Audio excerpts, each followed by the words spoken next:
So we're out at Harlan Ranch in Clovis, California, getting ready to flush a Renai R85 unit. It's a Leo Wilson home, and homeowners flush this once a year. She had I think a high school or college student flushing it for her. Anyways, I think it's about 10 years old, and they didn't put an isolation valve kit in here, which means the supply lines need to come apart, hot and cold, and then you put some adapters on there and flush it. So no big deal. Washers look okay, maybe except for the hot side.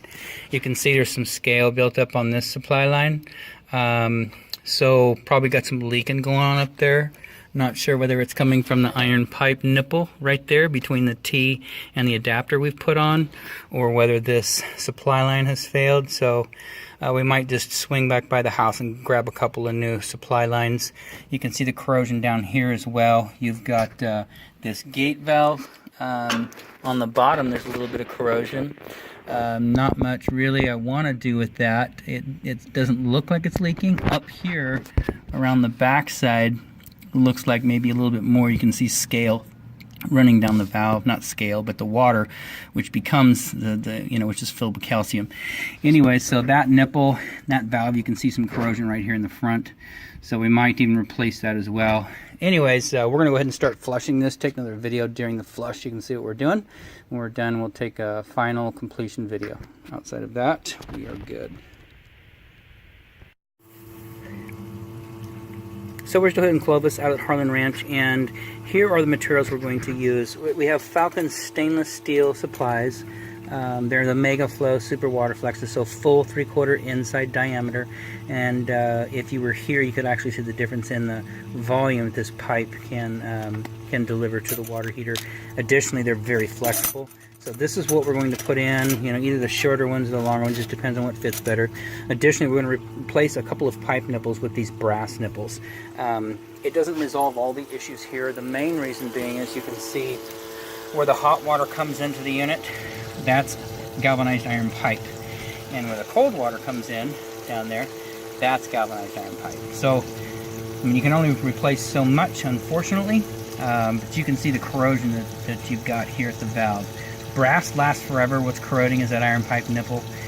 So valve's going to stay. We're going to put a brass nipple in there, and then a new stainless steel connector is going to go up to the unit and tie in.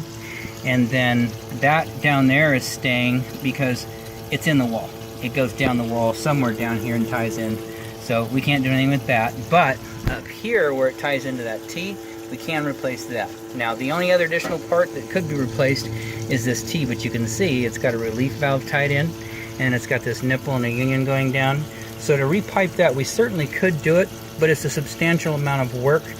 You're probably looking at $150 just to replace this. The reason why it's going to take about an hour, to get a brass nipple in there, or a brass T, get the valve tied back in, and then all this needs to get tied back together. So about an hour. I mean, maybe not, maybe 40 minutes, but we're trying to avoid the additional cost. So the only reason I mentioned that is if you start to notice reduced flow of water into the home, it could be because that 3/4 T is scaling up on the inside. So you'll be able to tell over the next several years while you're still here. If it starts to slow down, then we'll talk about replacing that.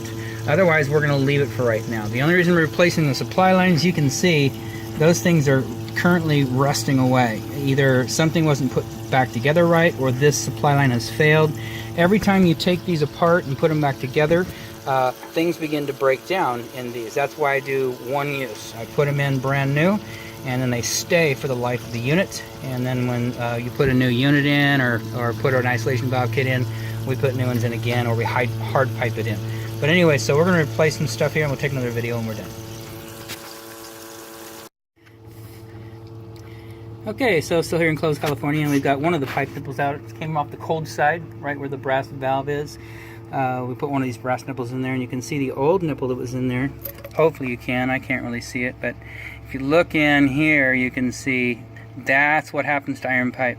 See if I can get a better picture. So you can see like the outside, it's all growing out of the end, scaling over. So that's calcium, magnesium, and it sticks to the inside of the pipe and starts to grow and begins to close the pipe out. So any iron pipe, galvanized iron pipe you have in the home, it's going to do that. And then it starts to curl on the outside, eventually begins to weep through or spray or whatever.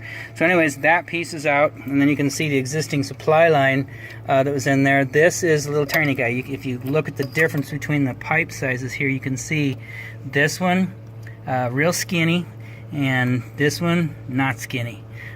Big pipe, full flow.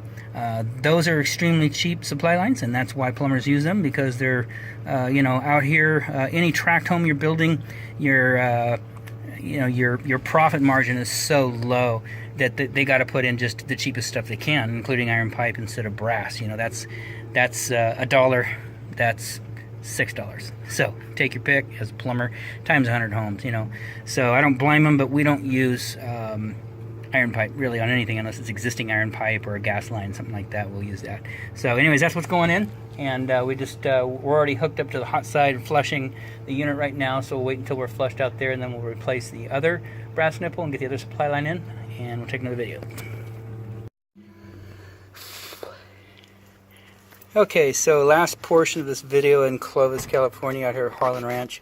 Everything is reinstalled, and you can see there is the brand new Falcon stainless steel 3/4 inch full flow corrugated supply lines in there. They're 15 inches long. So on the cold side you can see brass nipples installed, existing gate valve, stainless steel connector, and then over here, like we mentioned, that's iron pipe all the way down into the wall cavity. So that's all we can do there. So Falcon stainless steel connector there, 15 inch again, and comes up, brass nipple right there.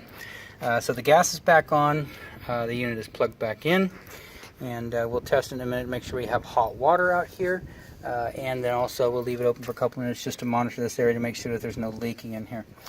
So this project is done. Any problems, give us a holler. We'll come back out and take care of it right away. Outside of that, this installation is done.